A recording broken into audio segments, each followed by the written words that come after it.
सारा उनकी मुट्ठी में आ जाएगा। लेकिन जिस तरह से नीतीश कुमार ने बड़ी चतुराई से अपने पास में ये मंत्रालय रख लिया है, उससे कहीं ना कहीं नाराजगी एनडीए में और खासकर बीजेपी में बढ़ती चली जा रही है। सीएम बनना चाहते हैं, लेकिन ललन सिंह खुद सीएम भी तो बनना चाहते होंगे। एक बड़े लेवल के नेता हैं, बड़े कद के उनकी राजनीति रही है, तो ऐसे में जेडीयू के अंदर जिस तरह का प्रभाव उनका रहा है तो नंबर 2 के नेता माने जाते हैं भाई। अगर हम देखें इस समय जेडीयू के अंदर, तो ऐसे में वो क्यों नहीं सीएम बनना चाहते होंगे।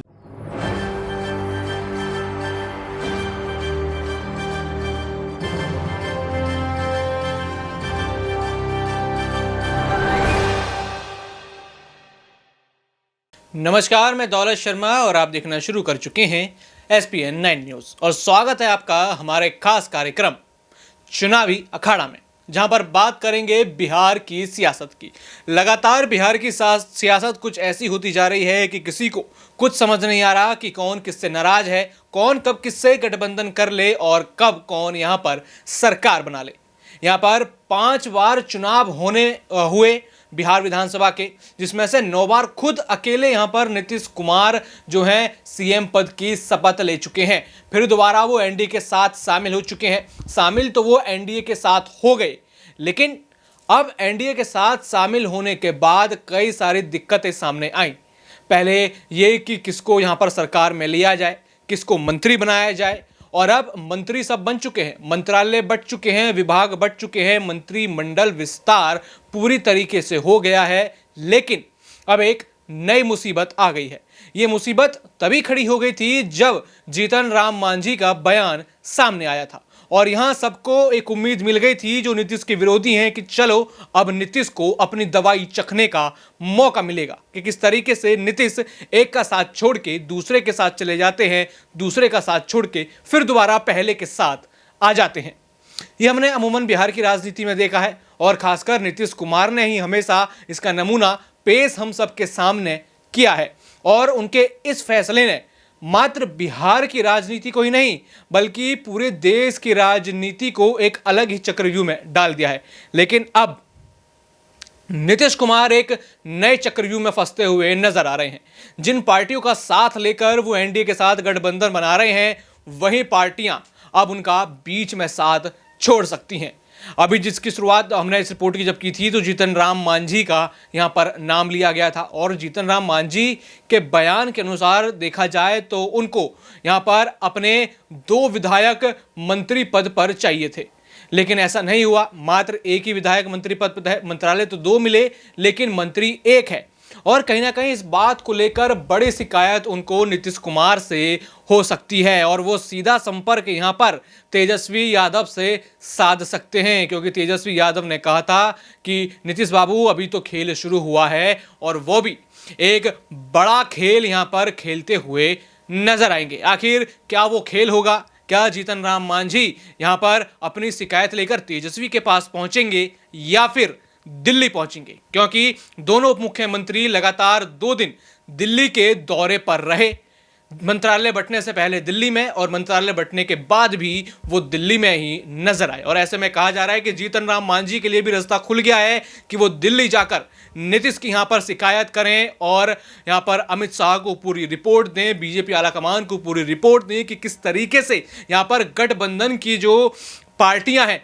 उनकी अवहेलना किस तरीके से की जा रही है। पूरा विवाद यहां पर उठ चुका है, और कई सवाल भी यहां पर उठे हैं कि क्या जीतन राम मांझी बड़ा धोखा क्या नीतीश कुमार को यहां पर देते हुए नजर आएंगे? कुछ विधायक क्या वो जेडीयू को चुराकर दिल्ली पहुंचेंगे और यहां पर अपने लिए फिर दोबारा एक नया बड़ा मंत्री पद मांगते हुए नजर आएंगे? अमन सर हमारे साथ है, सबसे पहले उनसे जानेंगे कि क्या जीतन राम मांझी के दिल्ली पहुंचने के रास्ते खुल चुके हैं, जैसे दोनों मुख्यमंत्री पहुंचे हैं, और कहा जा रहा है कि अगर जीतन राम मांझी पहुंच जाते हैं तो मंत्रालयों में कुछ बदलाव होगा और उनके किसी एक विधायक को मंत्री के तौर पर उठा ले जाएगा, या फिर अब जीतन राम मांझी कुछ भी कर लें या कुछ नहीं होने वाला? देखिए, बिल्कुल आपने बहुत ही महत्वपूर्ण बात कही, क्योंकि जीतन राम मांझी एक अहम कड़ी हो गए इस समय सरकार के अंदर, क्योंकि लगातार वो नाराज़ हैं। नाराज़ इस बात को लेकर है कि भाई उनको कम से कम अपनी पार्टी के 2 विधायकों को जो मंत्री पद चाहिए था, लेकिन उनमें से 1 मिला। इसी बात से वो खपाएं कि भाई हमें तो मुख्यमंत्री पद तक का ऑफर था, लेकिन हमने जो है बीजेपी का साथ दिया, हमने एनडीए का साथ दिया और हम जेडीयू के साथ गए। लेकिन अगर हमारे साथ में इस तरह का पक्षपात होगा तो ये अच्छी चीज़ नहीं है, हैं, क्योंकि निर्दलीय को भी एक विधायक आप जो मंत्री बना रहे हैं और हमें भी आप मंत्री एक जो है पद दे रहे हैं, तो ऐसे में ये जो है अच्छी चीज़ नहीं है। और यही बात को लेकर नाराज़गी जो है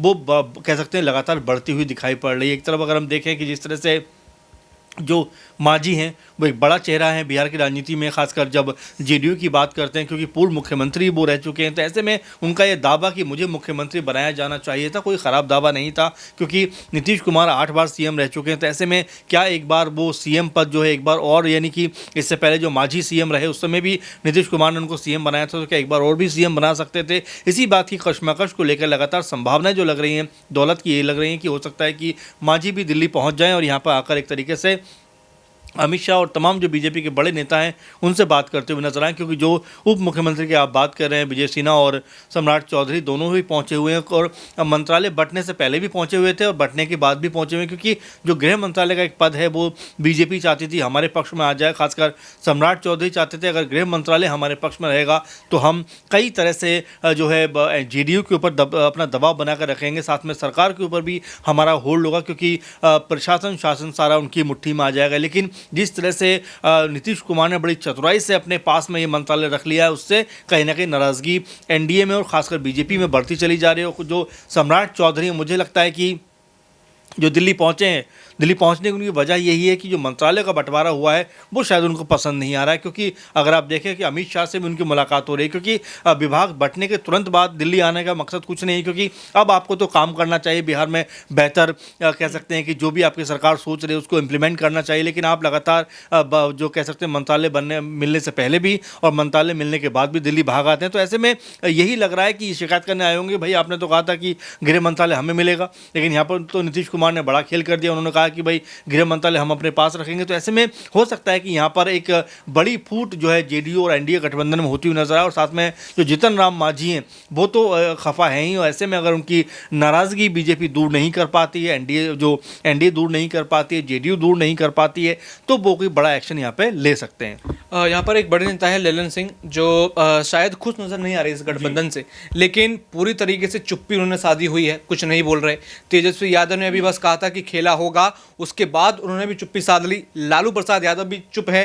तो क्या इन तीनों की चुप्पी, क्या इन तीनों के बीच कोई बड़ा कनेक्शन बना रही है? क्या इन तीनों की ये कह सकें कि मिली भगत हो सकती है कि तीनों चुप हैं लेकिन कुछ अंदर ही अंदर खिचड़ी पकड़ी है? देखिए दौलत, अभी मैं सुबह ही बयान देख रहा था मृत्युंजय तिवारी जो उनके प्रवक्ता भी हैं आरजेडी के, वो ये बात कह रहे थे कि भाई देखिए अभी फ्लोर टेस्ट नहीं हुआ है तो बहुत सारा खेला बाकी है, बहुत कुछ होना बाकी है। हो सकता है कि सरकार जो फ्लोर टेस्ट के लिए जाए तो वहाँ पर धराशायी हो जाए, क्योंकि जीतन राम मांझी एक्सट्रीम लेवल पर खफा हैं और वो बहुत ज़्यादा इसलिए भी नाराज़ हैं क्योंकि कांग्रेस पार्टी उनको मुख्यमंत्री तक बनने का ऑफर दिया था। आपको याद हो कल भी जो अखिलेश प्रसाद हैं कांग्रेस की पार्टी के अध्यक्ष हैं बिहार से, वो भी यही बात कह रहे थे कि भाई अगर मांझी हमारे साथ आते हैं तो हम उनको मुख्यमंत्री बना देंगे। लेकिन मांझी एनडीए के साथ जाना वो उनको अच्छा लगा। तो ऐसे में अगर मांझी को उनके मन मुताबिक पद नहीं मिले, मन मुताबिक मंत्रालय नहीं मिले, तो वो बड़ी बगावत यहाँ पे कर सकते हैं। उसकी शुरुआत कहीं ना कहीं हो चुकी है और जिस तरह से उनका साथ चिराग पासवान ने भी दिया है और उनका समर्थन किया है कि जो बात वो कह रहे हैं वो गलत नहीं कहने से आप अंदाज़ा लगा सकते हैं कि आने वाले दिनों में बिहार के अंदर कोई बड़ा खेला ऐसा होने वाला है जिसको लेकर जेडीयू और बीजेपी अभी से डरे हुए हैं। और लगातार जो बीजेपी के बड़े नेता हैं वो तमाम जेडीयू के नेताओं से भी मिल रहे हैं, अपने नेताओं से भी मिल रहे हैं, क्योंकि आपने देखा होगा ललन सिंह का आपने जिक्र ज़रा सा किया था, मैं भी उसके बारे में बात कर दूं कि ललन सिंह जब पीएम मोदी से मिलते हैं तब भी ये बात कही जाती है कि आखिर भाई पीएम मोदी से तुरंत उनका मिलने का मकसद क्या है? क्या वो ललन सिंह को कोई बड़ा लालच देना चाहते हैं, क्या केंद्र में लेकर आना चाहते हैं? और जिस तरह से उनका होल्ड है जेडीयू के अंदर, तो कहीं ऐसा तो नहीं कि ललन सिंह अंदर अंदर कोई बड़ा खेल कर रहे हों? क्योंकि जब उनको अध्यक्ष पद से हटाया गया तब भी ये बात कही गई कि वो जो है तेजस्वी यादव के बेहद करीब माने जाते हैं, बड़ा अच्छा उठना बैठना था। और यहाँ तक कहा गया कि वो नीतीश सरकार के अंदर जो है जो जेडीयू के अंदर फूट डालकर कई सारे विधायकों को अपने साथ लेकर जाना चाहते हैं और तेजस्वी को मुख्यमंत्री बनवाना चाहते हैं। तो अब क्या वो यही खेल करते हुए नजर आएंगे जबकि उनको अध्यक्ष पद से भी हटा दिया गया है, एक तरीके से उनको अपमान ही हुआ है? तो क्या इस अपमान का बदला वो अब जो आरजेडी के साथ जाकर लेते हुए नजर आएंगे? और क्या नीतीश बीजेपी की जो सरकार है इसको गिराकर कहीं ना कहीं वो अपना बदला पूरा करेंगे? तो कई तरह की संभावनाएं दौलत इसको लेकर लग रही हैं, क्योंकि ललन सिंह अपने आप में बिहार की राजनीति में बड़ा नाम रहे हैं, बड़े लेवल के नेता हैं और वाकई नीतीश के बहुत करीबी रहे हैं अब तक। लेकिन जिस तरह से आपस में मनमुटाव हुआ है उससे ऐसा लग रहा है कि जेडीयू के अंदर बड़ी फूट है और जब फ्लोर टेस्ट होगा उसमें कुछ भी हो सकता है। आपने कहा कि यहाँ पर कई सारे विधायक जो हैं ललन सिंह के हैं, यानी ललन सिंह के साथ संपर्क में है, या फिर कह लीजिए उनकी वजह से उनकी पार्टी में एंट्री हुई हो, या फिर उनके सपोर्ट से विधायक बने, तो क्या उन विधायकों के साथ उनके पास अभी मौका है कि जो उनका सपना है, जैसे कि कहा जाता है कि वो तेजस्वी यादव को सीएम बनाना चाहते हैं, या फिर वो नीतीश के खिलाफ ही उन विधायकों को उतार कर कहीं ना कहीं अपनी बात मनवा सकते हैं? देखिए, बिल्कुल आप तेजस्वी का जिक्र कर रहे हैं कि ललन सिंह उनको सीएम बनवाना चाहते हैं, लेकिन ललन सिंह खुद सीएम भी तो बनना चाहते होंगे। एक बड़े लेवल के नेता हैं, बड़े कद के उनकी राजनीति रही है, तो ऐसे में जेडीयू के अंदर जिस तरह का प्रभाव उनका रहा है, तो नंबर 2 के नेता माने जाते हैं भाई। अगर हम देखें इस समय जेडीयू के अंदर, तो ऐसे में वो क्यों नहीं सीएम बनना चाहते होंगे? देखिए, तमाम सारे जो कह सकते हैं कि नेता ऐसे होते हैं जो भले ही अपनी ख्वाहिश जाहिर ना करें, लेकिन अंदर खाने में हर एक कोई नेता इसी मकसद से आता है कि उसको एक बड़ा ओहदा, बड़ा पद मिलता हुआ नजर आए। लेकिन अभी तक तो नीतीश कुमार के एंगल से अगर देखा जाए तो कभी भी नहीं कहा गया कि चलिए ललन सिंह को एक बेहतर मुकाम देते हुए नजर आया जाए। तो ऐसे में ललन सिंह को लेकर भी एक संभावना हो सकती है। जैसा आपने कहा भी, अभी जो हम लोग बात भी कर रहे हैं कि मांझी जब अपनी संभावना बता सकते हैं कि भाई मैं भी सीएम बनने का ख्वाहिशमंद हूं, तो ललन सिंह तो उनसे भी और एक मैं कहता हूं कदम आगे के नेता माने जाते हैं। सांसद हैं इस समय और तमाम वर्षों से बिहार की राजनीति को समझ रहे हैं और लगातार वहां पर जो है उनका राजनीतिक प्रभाव रहा है। तो ऐसे में वो भी जरूर चाहेंगे कि उनको भी मुख्यमंत्री पद मिलना चाहिए। तो क्या तेजस्वी इस बार कोई उलटफेर करते हुए ये कहेंगे कि भाई मैं नहीं, आप बनिए मुख्यमंत्री, आप आइए हमारे साथ? तो कुछ भी हो सकता है, क्योंकि आपने देखा कि मांझी से कांग्रेस की जब बात होती है फोन पर, राहुल गांधी जब बात करते हैं और ये कहते हैं कि भाई आप हमारी तरफ आ जाएंगे तो हम आपको मुख्यमंत्री बना देंगे, तो ये जो चीज़ें हैं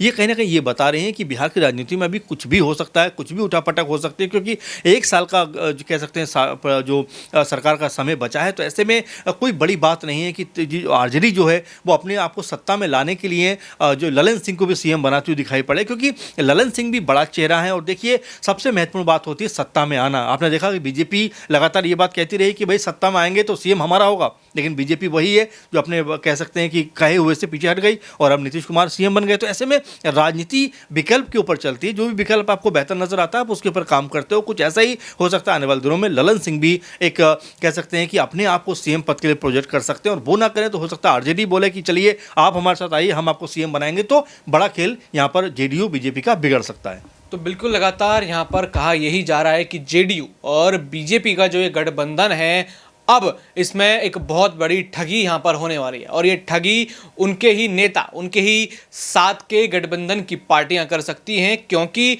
कई लोगों को नाराज करने के बाद ये गठबंधन बनाया गया है, और ये गठबंधन बनने के बाद भी कई सारे बड़े नेता नाराज हैं, और नाराजगी अगर उनके सामने आती है, अगर जरा भी वो नाराजगी दिखाते हैं, तो कहीं ना कहीं बड़ी मुसीबत फ्लोर टेस्ट से पहले यहाँ पर नीतीश कुमार के सामने आएगी, और ऐसे में उनको अपना पद गंवाना भी पड़ सकता है। बाकी और भी ऐसी खबरें जानने के लिए देखते रहिए SPN9 न्यूज़। धन्यवाद।